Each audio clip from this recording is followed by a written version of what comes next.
அறிந்த தலங்கள், அறியாத தகவல்கள். சப்தவிடங்கர் தலங்களில் நீலவிடங்கர் அருள்பாலிக்கும் தலம் எது?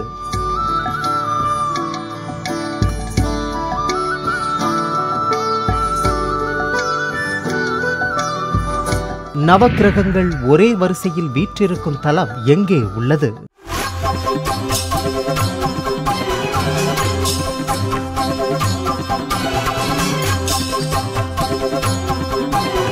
அஷ்ட பைரவர்கள் ஒரே கோயிலில் இருக்கும் கோயிலை தெரியுமா?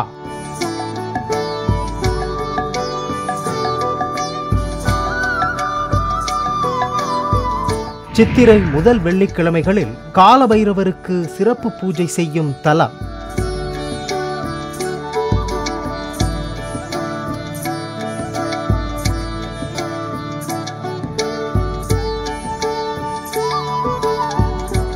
தூங்கிக் கொண்டிருந்தவரை அழைத்துச் சென்று காட்சி கொடுத்த அதிசயம் யார் அவர் தெரியுமா?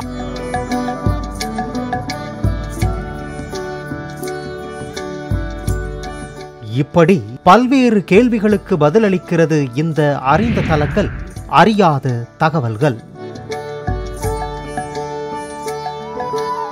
தியாகராஜர் பெருமானுக்குரிய சப்தவிடங்கர் ஸ்தலங்களில் மூன்றாம் தலமாக கருதப்படுவது நாகை மாவட்டம் திருவாய்மூர் அருள்மிகு வாய்மூர்நாதர் திருக்கோயில். இந்த விடங்கருக்கு நீலவிடங்கர் என்று பெயர். ஐப்பசி மாத பிறப்பன்று நீலவிடங்க பெருமானுக்கு விசேஷ அபிஷேக ஆராதனைகள் நடத்தப்படுகின்றன. நவக்கிரகங்களில் ஒருவரான சூரிய பகவான் இத்தலத்து இறைவனை பூஜித்து துன்பம் நீங்க பெற்றுள்ளதாக தலப்புராணம் கூறுகிறது. இதனை உணர்த்தும் விதமாக பங்குனி மாதம் 12, 13 தேதிகளில் சூரியனுடைய கிரகணங்கள் கருவறையில் உள்ள லிங்கத்தின் மீது விழுவதும் சூரிய தீர்த்தம் அமைந்துள்ளதும் கோவிலின் சிறப்பம்சமாகும்.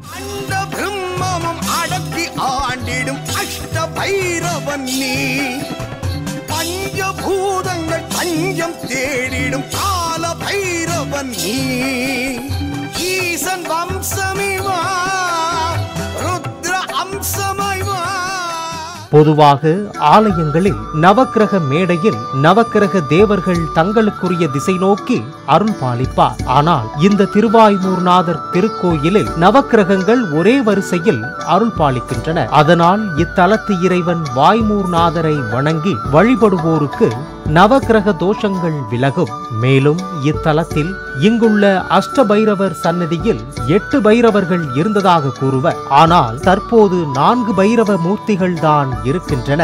பைரவரின் அருளால் சாபம் நீங்க பெற்ற இந்திரன் மகன் ஜெயந்தன் இத்தல இறைவனிடம், யார் உன்னை சித்திரை மாத முதல் வெள்ளிக்கிழமைகளில் வழிபடுகிறார்களோ அவர்களது வேண்டுதலை நிறைவேற்றி நல்லருளும் புத்திர பேரும் தந்தருள வேண்டும் என்று வேண்டினானா. இறைவனும் அவ்வாறே ஜெயந்தனுக்கு அருள் புரிந்தார். அதன்படி ஒவ்வொரு வருடமும் சித்திரை மாதம் முதல் வெள்ளிக்கிழமை பைரவருக்கு ஜெயந்தன் பூஜை நடைபெற்று வருகிறது. தேவராஜ சேவ்யமான பாவனாங்கிரி பங்கஜம் வ்யாலயக்ன சூத்ரம் இந்து சேகரம் கிருபாகரம் நாரதாதி யோகி விருந்தவந்திதம் திகம்பரம்.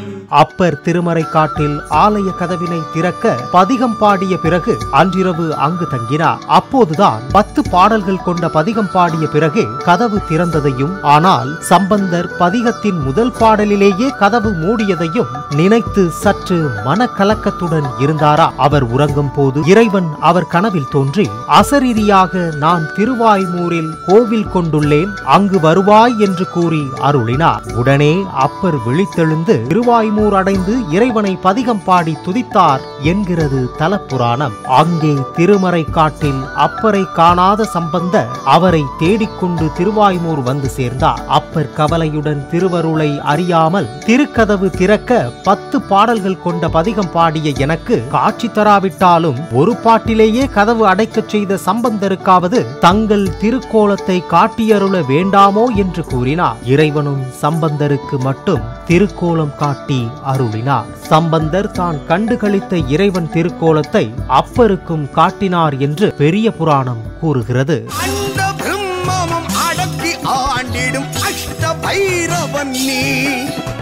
பஞ்சபூதங்கள் தஞ்சம் தேடிடும் கால பைரவன் நீ ஈசன் வம்சமிவா ருத்ர அம்சமைவா சூலம் ஏந்திக்க பாலம் தாங்கி நிர்வாண ரூபனாய் அருளவா பஸ்மதாரிய அதி அகோரி. மேலும் பிரம்மா முதலான தேவர்கள் தரகாசுரனுக்கு பயந்து பறவை உருவெடுத்து சஞ்சரிக்கையில் இத்தலம் வந்து இத்தீர்த்தத்தில் நீராடி இறைவனை வழிபட்டு பாவம் நீங்க பெற்றனரா.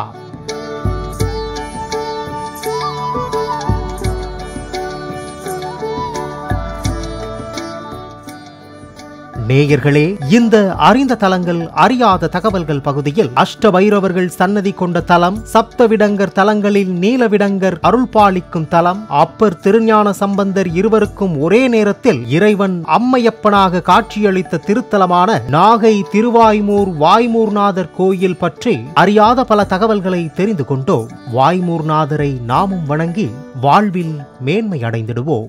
அறிந்த தலங்கள் அறியாத தகவல்கள்.